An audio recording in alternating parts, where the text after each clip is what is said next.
Hi, guys. It is December 15th, barely. I mean, we're on the West Coast, and it just turned 12:03. Okay? So, it is the morning of the 15th of December, and I'm going to do what I promised to do. I'm going to read Matthew 25. I'm just a day late and a dollar short, but it just turned into the next day. I watched a little TV with my sister. So I just got a little waylaid, but it's okay. So, all right, I'm going to go ahead with it. Matthew 25. It says, it's a very short synopsis, but a long chapter. It says, Jesus gives the parables of the 10 virgins, the talents, and the sheep and the goats. Okay. The cat's nudging on me. Okay, so this is Matthew 25, verse 1. Then shall the kingdom of heaven be likened unto 10 virgins, which took their lamps and went forth to meet the bridegroom. Okay, I want you guys to pay attention to what this is saying, and especially you, Joe. Likened.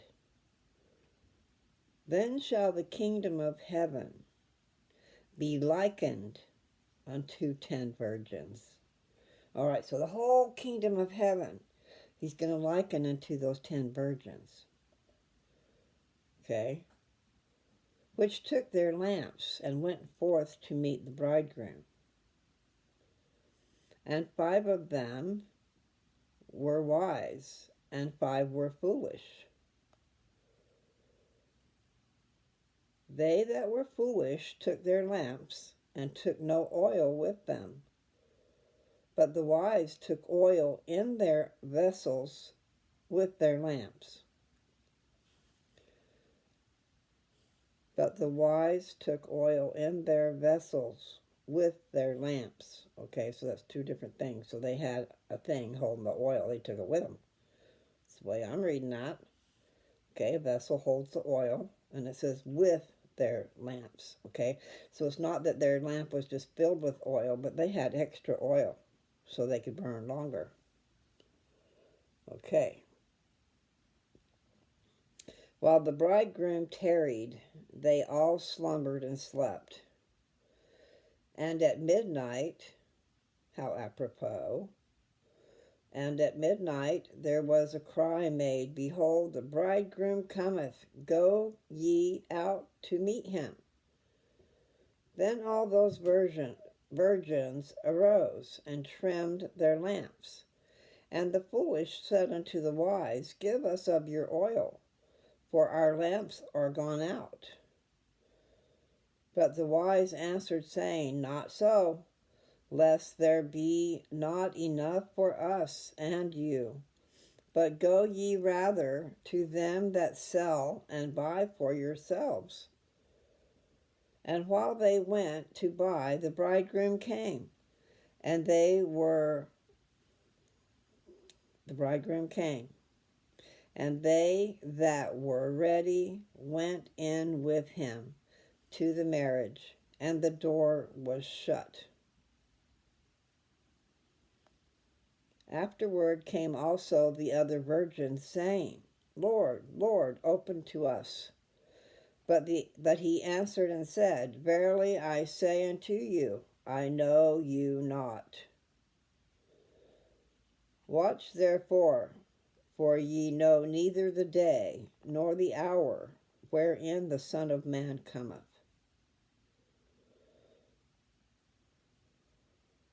Okay, that's the first parable. I'm going to stop right there. That's verse 13. I went through 13. Okay, so what did you get out of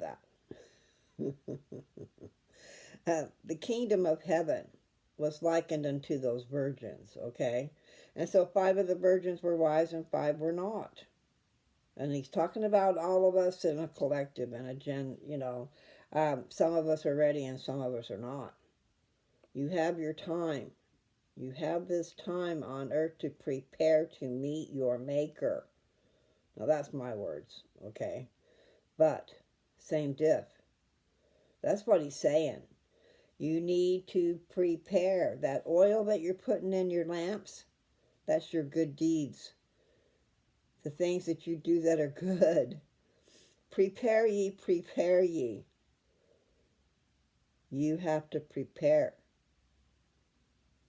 That's how you fill up your lamp with oil. It's not actually really oil, people. They're telling you to get ready, okay? That's Mary Lou's spin on it, but I can better bet I'm right. Okay, so the kingdom of heaven is likened unto. Some are wise and some are not. And those of them that were foolish, then they tried to buy from the, or not even buy, they just tried to take some from the ones who are already prepared. But if it's like I said, and it's your good deeds, your fruit meats, because you will be judged by your works. I mean, you're all gonna get to come and resurrect, unless you're horribly, horribly bad. But where you're gonna go, that's a different story. It will depend on what you do with your life. Okay? Now I'm going to go back and start with 14, because he's about to tell another parable. Same thing. He's telling them about the kingdom of heaven. Okay? For the kingdom of heaven is as a man traveling into a far country, who called his own servants and delivered unto them his goods. And unto one he gave 5 talents, and to another, I added words, to another 2, and to another 1, to every man according to his several ability, and straightway took his journey. Okay, I'm going to read that again. It's kind of an important one. We hear about the talents, okay? Well, back then, talent was money. But then, abilities is a talent. So I'm not sure about that. So I'm going to read this again. This is verse 15. And unto one he gave 5 talents, to another 2, and to another 1. Then he's got it separated with a semicolon. It says, to every man according to his several ability. And straightway took his journey. Okay, verse 16. Then he that had received the 5 talents went and traded with the same, and made them other 5 talents. And likewise he that had received 2, he also gained other 2. But he that had received 1 went and digged in the ground. I'm adding my words. Okay, we're going to start again with 18. But he that had received 1 went and digged in the earth, and hid his Lord's money. Okay, so he is claiming that it is money, the talents. They are money. Okay, so verse 19. After a long time the Lord of those servants cometh, and reckoneth.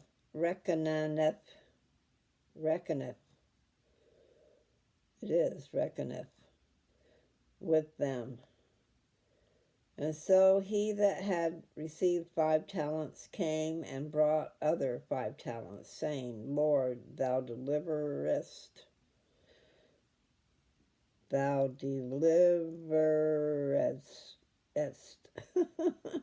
unto me 5 talents. Behold, I have gained beside them 5 talents more. His Lord said unto him, Well done, thou good and faithful servant. Thou hast been faithful over a few things. I will make thee ruler over many things. Enter thou into the joy of thy Lord. He also that had received 2 talents came and said, Lord, thou deliveredest unto me 2 talents. Behold, I have gained 2 other talents beside them. Verse 23, his Lord said unto him, Well done, good and faithful servant. Thou hast been faithful over a few things. I will make thee ruler over many things. Enter thou into the joy of thy Lord. Verse 24, then he which had received the 1 talent came and said, Lord, I knew thee that thou art an hard man, reaping where thou hast not sown, and gathering where thou hast not strawed. And I was afraid, and went and hid thy talent in the earth. Lo, there thou hast that it. Okay. Lo, there thou hast that is thine. His Lord answered and said unto him, Thou wicked and slothful servant, thou knewest that I reap where I sowed not, and gather where I have not strawed. Thou oughtest therefore to have put my money to the exchangers, and then at my coming I should have received mine own with usury. Take therefore the talent from him, and give it unto him which hath 10 talents. For unto every one that hath shall be given, and he shall have abundance. But from him that hath not shall be taken away even that which he hath. And cast ye the unprofitable servant into outer darkness. There shall be weeping and gnashing of teeth.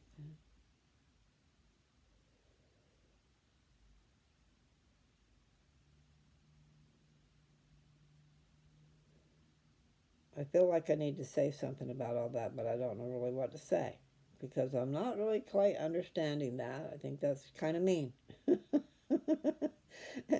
I can see being worried that I would lose that man's money. So I'd go hide it in the ground and give it back to him when he comes back. But he is right. I mean, if you were smart about it all, at least if he gave it to the exchangers, he would have gotten some kind of profit for using the money. The bank takes our money. And what do they give us? If you're actually saving money in their establishment, how much are they giving you in interest? You're lucky to get 1%. Yeah, they think they can take your money and just go make all kinds of money with it. They don't got to give you anything. I know, I'm being all mean. So anyway, because it looks to me like he's about to tell about another parable, so I wanted to, but he is telling us to work while we can and reap. And yes, he wants to earn something while he didn't work for. That's like the boss that owns the land, okay? And he brings in and he pays for the seed and he pays for the people that work there and he pays for everything. Well, that's his profit. Whatever profit is made, that's his. And so he hires other people to do the work, and maybe that's what they're talking about. He expects to make some money. Okay, so this next verse,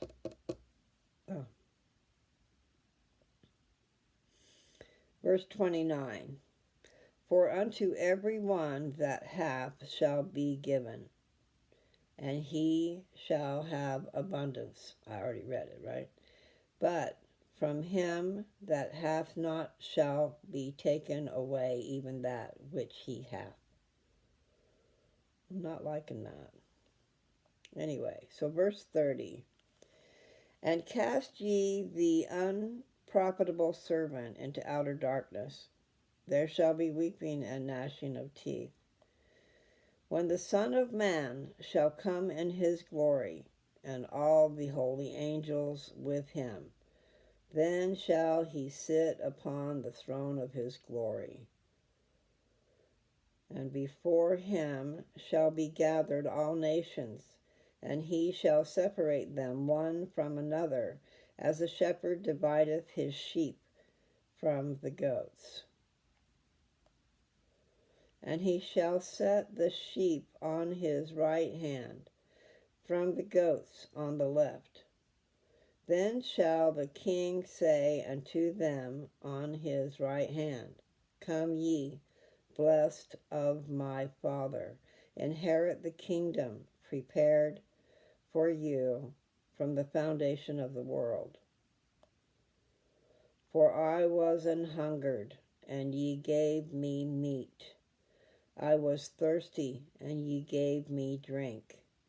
I was a stranger, and ye took me in. Naked, and ye clothed me. I was sick, and ye visited me. I was in prison, and ye came unto me.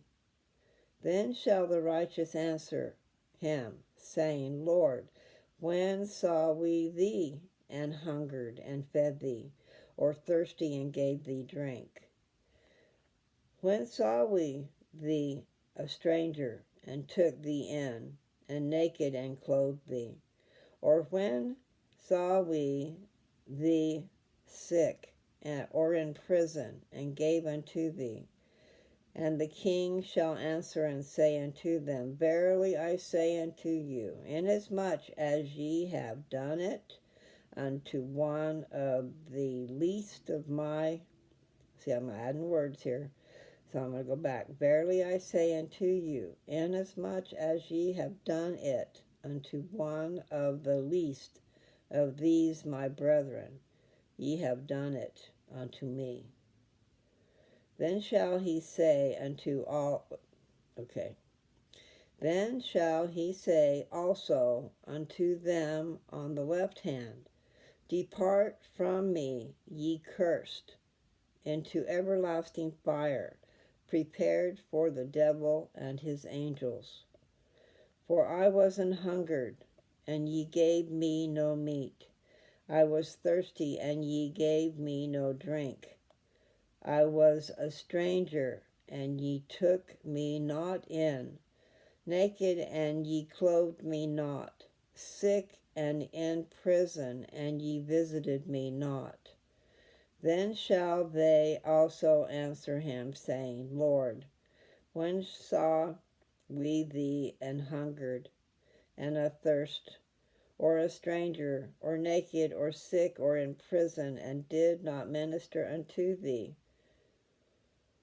Then shall he answer them, saying, Verily I say unto you, inasmuch as ye did it not to one of the least of these, ye did it not to me. And these shall go away into everlasting punishment, but the righteous into life eternal. So that was 46 verses. And that was at least, I think, 3 different parables.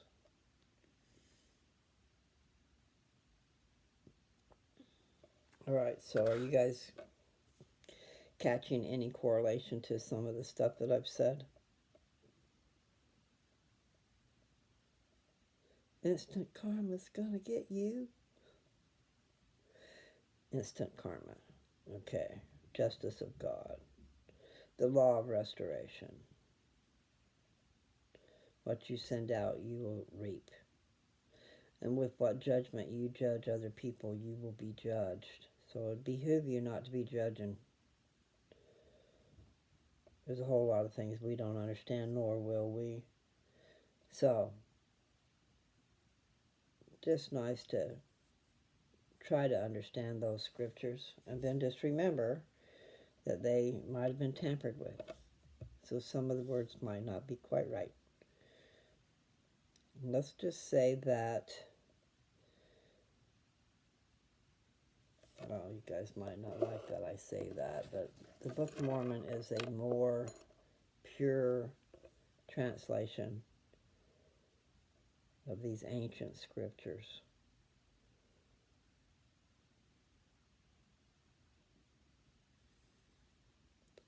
Yeah, and my head is singing. The Beatles are singing, love, love, love. All you need is love. La, la, la, la, la. All you need is love, love. Love is all you need. Yeah, we need a few more things, but love helps a lot. And it is a very vital, important thing.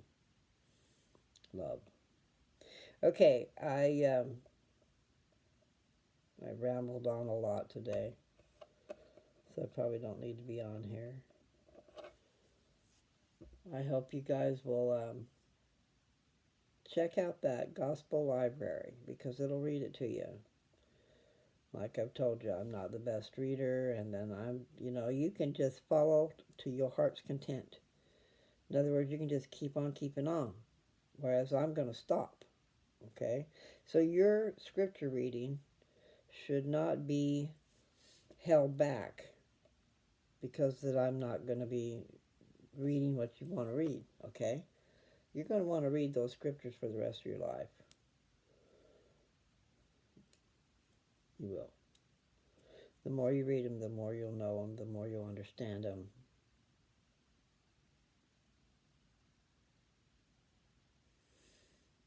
And I've got a lot to do, don't I? So that was Matthew 25. Oh, we're going to get close. This next one, chapter 26. Jesus is anointed. He keeps the Passover and institutes the sacrament. He suffers in Gethsemane and is betrayed by Judas and is taken before, I don't know that word, Caiaphas.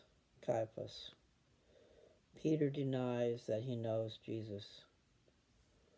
So this chapter is going to be close to the crucifixion, the feast of the Passover.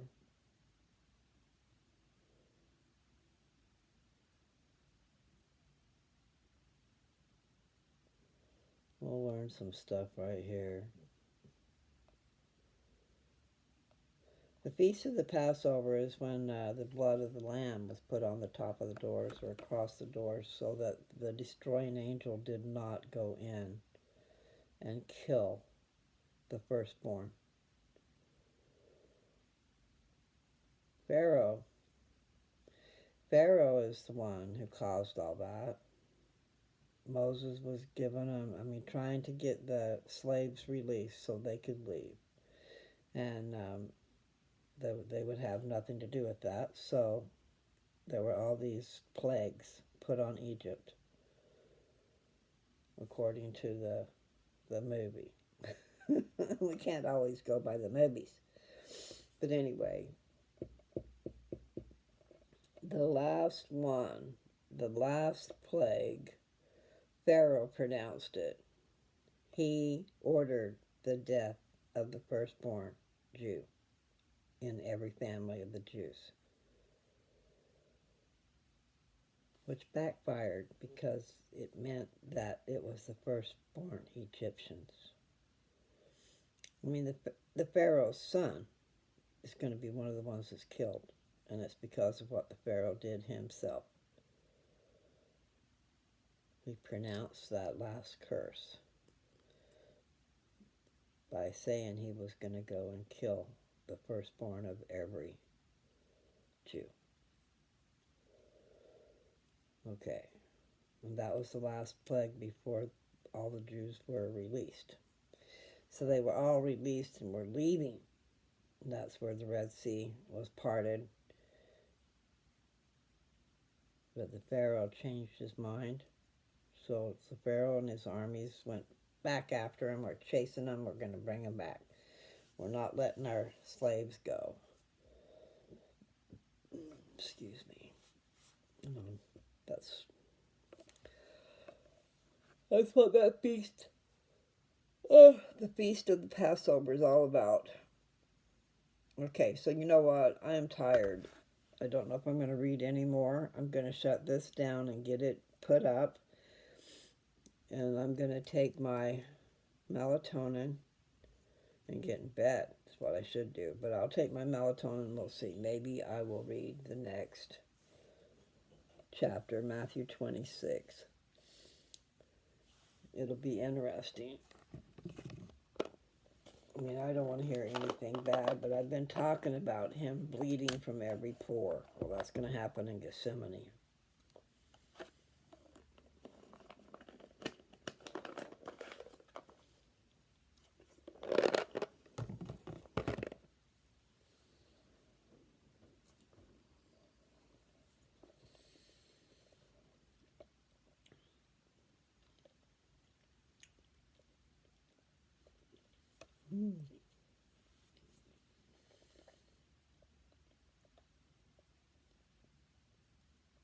I know.